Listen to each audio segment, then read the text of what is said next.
नमस्ते विद्यार्थी मित्रांनो, तुम्ही पाहता तुमचं यूट्यूब चॅनल ज्याचं नाव आहे ICT Guru way to happy learning.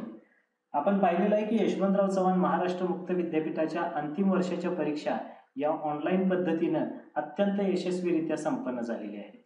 आता बॅकलॉगचे जे स्टुडंट आहेत म्हणजे पहिल्या दुसऱ्या वर्षाचे जे बॅकलॉगचे स्टुडंट आहेत यांच्या परीक्षेसंदर्भात थोडीशी संभ्रमावस्था होती, परंतु या परीक्षेचं सुद्धा डिक्लेरेशन झालेलं आहे आणि या परीक्षेसाठीचं वेळापत्रक सुद्धा आपल्या समोर आलेले आहे। ही परीक्षा देखील ऑनलाईन पद्धतीनं होणार आहे, तर याचं वेळापत्रक काय आहे आणि ते कुठं पाहायला भेटेल, तसेच ही ऑनलाईन पद्धतीनं होणारी परीक्षा कोणत्या पद्धतीनं होणार आहे, या सर्व प्रश्नांची उत्तरं आपण या व्हिडिओमध्ये जाणून घेणार आहोत। चला पाहूया तुमचं चॅनल ICT गुरु।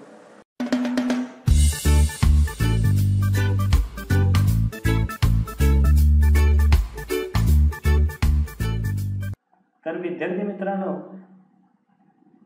विद्यार्थी मित्रांनो जे बॅकलॉगचे स्टुडंट आहेत म्हणजेच पहिल्या किंवा दुसऱ्या वर्षाचे जे बॅकलॉगचे स्टुडंट आहेत त्यांच्या परीक्षेचं वेळापत्रक यशवंतराव चव्हाण महाराष्ट्र मुक्त विद्यापीठानं आपल्याला अवेलेबल करून दिलेलं आहे। हे पाहायचं असेल तर आपल्याला एक्झामिनेशन या टॅबवर जावं लागेल। या टॅबवर क्लिक केल्यानंतर तुम्हाला या ठिकाणी डिसेंबर 2020 21 to 13 डिसेंबर असं म्हटलेलं आहे, या ठिकाणी क्लिक करायचं आहे। पहा, या परीक्षेसंदर्भाची इत्थंभूत माहिती या ठिकाणी दिलेली आहे आणि या ठिकाणी 21 December to 13 December online exams असं म्हटलेलं आहे। इथं तुम्हाला वेगवेगळ्या अभ्यासक्रमांचे वेळापत्रक पाहायला भेटतील। या सर्व वेळापत्रकांची जी ऑनलाईन लिंक आहे ही लिंक मी डिस्क्रिप्शन बॉक्समध्ये दिलेली आहे। आपण उदाहरणादाखल BA चे वेळापत्रक पाहू। या ठिकाणी BA जनरल असं म्हटलेलं आहे, BCom इंग्लिश मराठी मीडियम म्हटलेलं आहे, BA कस्टमर सर्व्हिसेस म्हटलेलं आहे, BA उर्दू असं म्हटलेलं आहे। या ठिकाणी आपण क्लिक केल्यानंतर रेड कलरमध्ये क्लिक हिअर हे बटन आहे, याच्यावर क्लिक केल्यानंतर आपल्याला वेळापत्रक पाहायला भेटेल। तर अशा पद्धतीनं आपण आपला जो विषय आहे त्या विषयाची वेळ, त्या विषयाची तारीख ही पाहू शकतो आणि कोणत्या स्लॉटमध्ये ही परीक्षा होणार आहे त्याची वेळ देखील आपण पाहू शकतो। तर विद्यार्थी मित्रांनो, आपल्याला वेळ 8 ते 1 अशी दिलेली आहे या वेळापत्रकामध्ये। याचा अर्थ तुम्ही 8ला जर लॉग इन झाला तर तुम्ही 9 पर्यंत तुमची परीक्षा देऊ शकता। समजा 8:30 वाजता किंवा 8 ते 9 या दरम्यान कोणताही टेक्निकल प्रॉब्लेम आला तर तुम्हाला तेवढा वेळ एक्सटेंड करून पुन्हा लॉग इन करून तुमची परीक्षा देण्याची संधी 1 वाजेपर्यंत उपलब्ध करून दिलेली आहे, असा याचा अर्थ आहे। यासाठी 8 ते 1 एवढा मोठा आपल्यासाठी टाइम स्पॅन देण्यात आलेला आहे, कारण ही ऑनलाईन एक्झाम होणार आहे यासाठी। तर विद्यार्थी मित्रांनो, ही ऑनलाईन परीक्षा नेमकी कशी संपन्न होणार आहे आता आपण प्रॅक्टिकली पाहणार आहोत।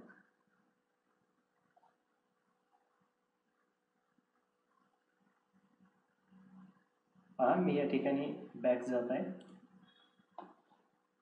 इथे आपल्याला परीक्षेसाठीची सराव लिंक उपलब्ध करून दिलेली आहे, 4 नंबरचा कॉलम आहे।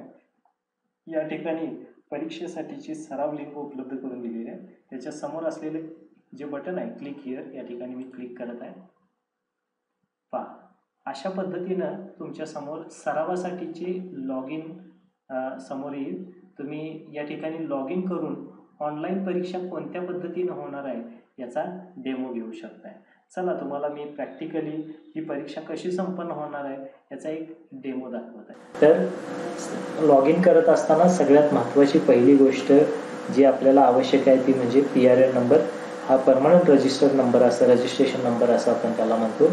हा आपल्या जवळ असणं गरजेचं आहे। तो आपल्या जुन्या मार्कलिस्टवर, हॉल तिकीटवर तुम्हाला दिसून येईल। शिवाय आपल्या टेलिग्राम आणि व्हॉट्सअपवर मी आपली सर्वांचे PRN नंबर त्याचबरोबर डेट ऑफ बर्थ जी आपल्या पोर्टलला सेव्ह आहे ती मी तुमच्याकडे शेअर केलेली दिसून येईल। तर PRN नंबर तुमच्याजवळ असणं गरजेचं आहे। दुसरी गोष्ट म्हणजे डेट ऑफ बर्थ, तुमची जन्मतारीख। आता जन्मतारीख टाकत असताना आपण कशी टाकायची आहे, तर उदाहरणार्थ या ठिकाणी 1 मार्च 1990 ही जन्मतारीख आहे, म्हणजे 1 मार्च 1999। तर ही जन्मतारीख टाकत असताना आपण कशी टाकणार आहे, 01 मार्च महिना आहे त्यामुळे 03 आणि जे साल आहे त्या सालाचे शेवटचे 2 डिजिट टाकणार आहोत 199 म्हणजे या ठिकाणी डेट ऑफ बर्थ होईल 010399. अशा प्रकारे तुम्ही तुमची जन्मतारीख टाकू शकता 6 अंकांच्या मध्ये. त्याचबरोबर त्यानंतर तुम्हाला या ठिकाणी जो मेनू भेटेल तो मेनू आहे active test. Select active test याच्यावर तुम्हाला क्लिक करावं लागेल. आता डिजिट अशा प्रकारे. आता मी इथं ॲक्टिव्ह टेस्ट करत आहे. सिलेक्ट या बटनवर क्लिक केल्यानंतर आपल्यासमोर सगळ्यात महत्त्वाचे 2 ऑप्शन येतील. एक म्हणजे सिलेक्ट फॅकल्टी आणि दुसरा सिलेक्ट प्रोग्राम. आता तुम्ही सिलेक्ट फॅकल्टी या ठिकाणी क्लिक केल्यानंतर या ठिकाणी ऑप्शन येणं अपेक्षित आहे, परंतु आज वेबसाईटला थोडासा प्रॉब्लेम असल्यामुळे मुक्त विद्यापीठाच्या या ठिकाणी ते जे मेनू आहेत किंवा ते जे ऑप्शन आहेत ते ऑप्शन या ठिकाणी दिसत नाहीत. तर नेमके कोणते ऑप्शन आपल्याला परीक्षेच्या वेळी दिसणार आहेत? ठीक आहे, आपल्यासमोर अशा प्रकारचा इंटरफेस येईल. सिलेक्ट फॅकल्टीवर तुम्ही क्लिक केल्यानंतर तुमच्यासमोर अशा प्रकारच्या फॅकल्टीज, डिफरंट फॅकल्टीज आहेत.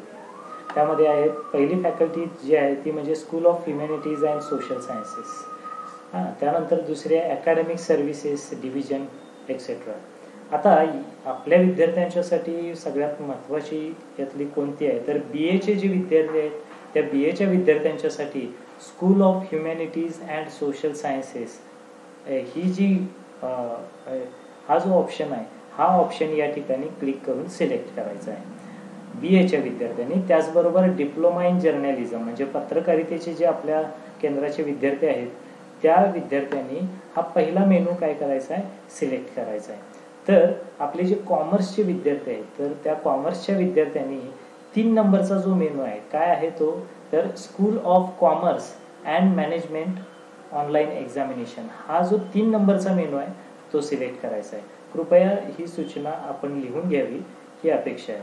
तर आर्ट्सच्या विद्यार्थ्यांनी school of humanities and social sciences हे, तर कॉमर्सच्या विद्यार्थ्यांनी school of commerce and management हा जो ऑप्शन आहे हा ऑप्शन काय करायचा आहे सिलेक्ट करायचा आहे.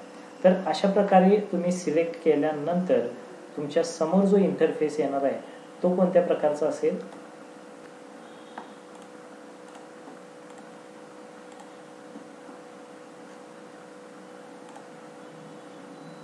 ठीक आहे. तर अशा प्रकारे या ठिकाणी तुम्ही जर स्कूल ऑफ ह्युमॅनिटीज सिलेक्ट केलेला असेल तर ती फॅकल्टी या ठिकाणी येईल. समजा तो चुकीचे असेल तर तुम्हाला वाटलं की तुमच्याकडून चुकीची सिलेक्ट झालेली आहे तर इथं रेड कलरचं गुन्हेरी चिन्ह आहे त्याच्यावर तुम्ही क्लिक करून काय करू शकताय डिलीट करू शकताय आणि पुन्हा सिलेक्ट ॲक्टिव्ह टेस्ट या बटनवर क्लिक करून योग्य तो ऑप्शन निवडू शकताय. आता यानंतर मग तुम्हाला काय करायचं आहे तर यानंतर तुम्हाला लॉग इन या बटनवर क्लिक करायचं आहे. ठीक आहे. आता इथे त्या विद्यार्थ्याचा फोटो आलेला आहे. आता सगळ्यात महत्त्वाची गोष्ट जी आहे तुमचा वेबकॅम चालू होण्यासाठी या ठिकाणी YCMOE तुम्हाला विचारलेला आहे यूज युअर कॅमेरा. इथं तुम्हाला अलाव असं म्हणायचं आहे. तुम्ही जर ब्लॉक म्हटला तर तुमचा वेब कॅमेरा चालणार नाही आणि वेब कॅमेरा नाही चालला तर तुमची परीक्षा कंप्लीट होणार नाही याची तुम्ही नोंद घ्या. तर बरेचसे विद्यार्थी हे मोबाईलच्या माध्यमातून परीक्षा देत असतात त्यामुळं काही वेळेला त्यांचा हा जो मोबाईलचा कॅमेरा आहे हा कॅमेरा ऑन होत नाही किंवा कॅमेराला काही प्रॉब्लेम्स येताना दिसतात. तर हा मूळचा प्रॉब्लेम हा सेटिंगचा असतो. आपण मोबाईलच्या सेटिंगमध्ये योग्य ते बदल केल्यानंतर आपण हा कॅमेरा ऑन करू शकतो. आता हा प्रॉब्लेम कसा सॉर्ट आउट करायचा किंवा मोबाईलच्या सेटिंगमध्ये नेमके कोणते चेंजेस करायचे यासाठीचा सेपरेट व्हिडिओ डिस्क्रिप्शन बॉक्समध्ये त्याची लिंक मी दिलेली आहे. तो व्हिडिओ तुम्ही पाहू शकताय. चला पुढे पाहू. या ठिकाणी तुम्हाला अलाव असं म्हणायचं आहे. तुम्ही अलाव म्हटल्यानंतर या ठिकाणी तुम्ही दिसायला चालू व्हाल. आता तुम्ही या ठिकाणी दिसायला लागल्यानंतर तुमचा फोटो आणि तुम्ही जे लाईव्ह दिसत आहात ते लाईव्ह तुमचं स्ट्रीमिंग ज्याला म्हणूया हे स्ट्रीमिंग हे फेस या दोन्हींचं फेस व्हेरिफिकेशन मुक्त विद्यापीठाच्या वतीनं केलं जाणार आहे आणि हे फेस रिकग्नेशन प्रॉपर झालं तरच तुम्ही पुढं जाऊ शकताय. आता पाहूया इथं, please click here to verify admit card असं म्हटलेलं आहे. इथं आपण क्लिक करणार आहोत, व्हेरीफाय होतंय का पाहणार आहोत. वेट करायचं आहे थोड्या कालखंडासाठी.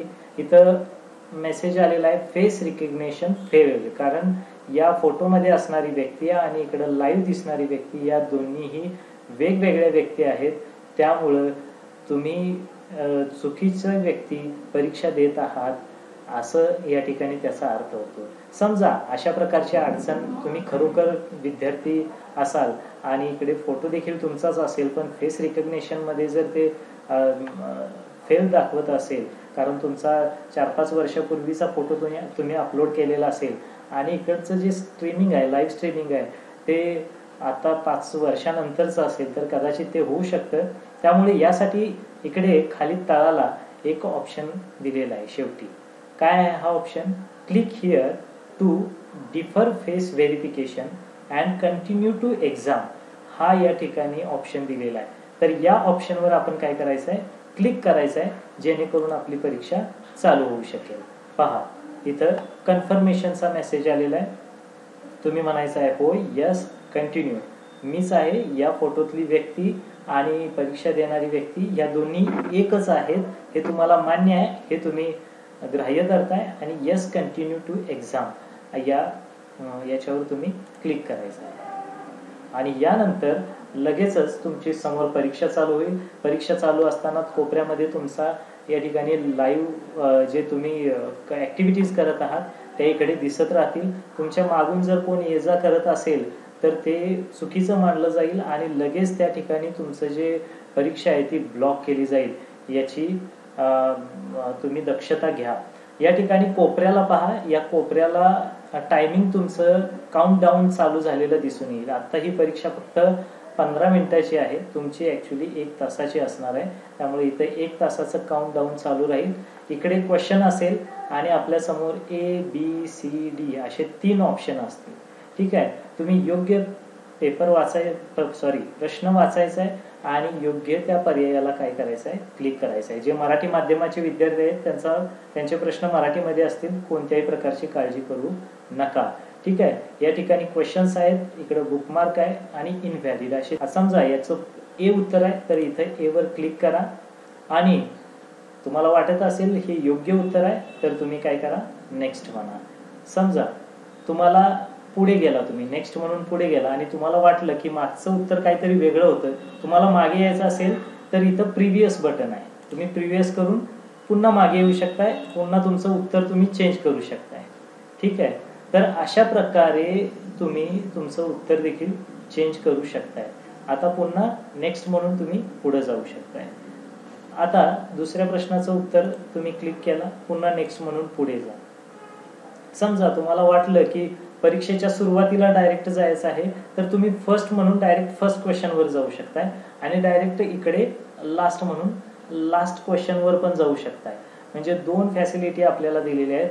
फर्स्ट म्हणून आपण डायरेक्ट परीक्षेच्या सुरुवातीला पण येऊ शकतो आणि लास्ट म्हणून आपण परीक्षेच्या शेवटच्या प्रश्नावर पण जाऊ शकतो.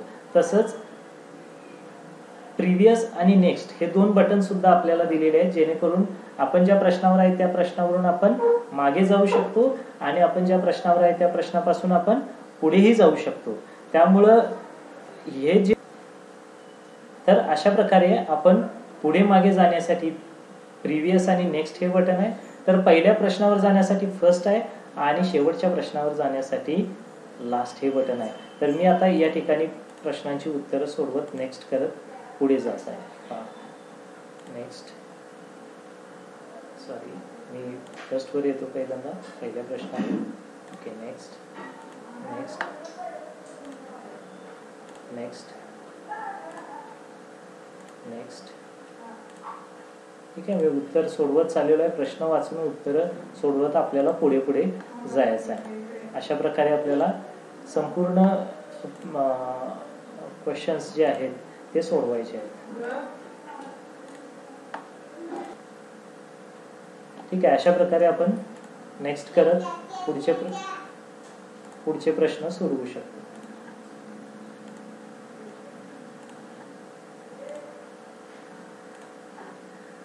या ठिकाणी एकूण नेक्स्ट नेक्स्ट नेक्स्ट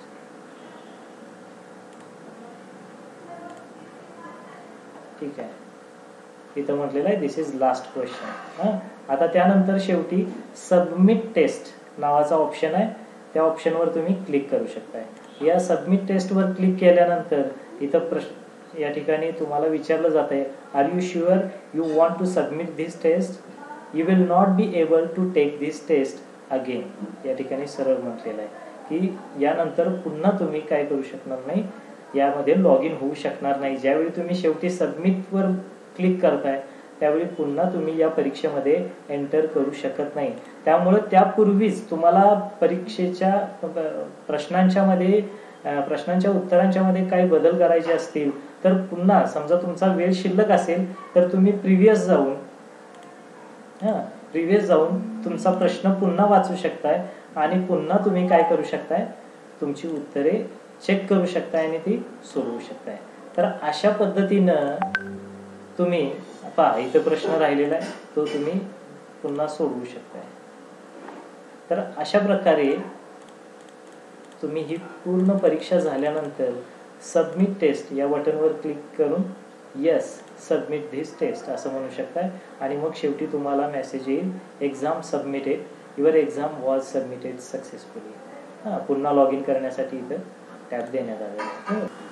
तर मित्रांनो, तुम्हाला हा व्हिडिओ आवडला असल्यास कृपया सबस्क्राईब करा, बेल आयकॉन दाबा, लाईक करा, कमेंट करा आणि शेअर करा. विसरू नका सबस्क्राईब करा आणि बेल आयकॉन दाबा.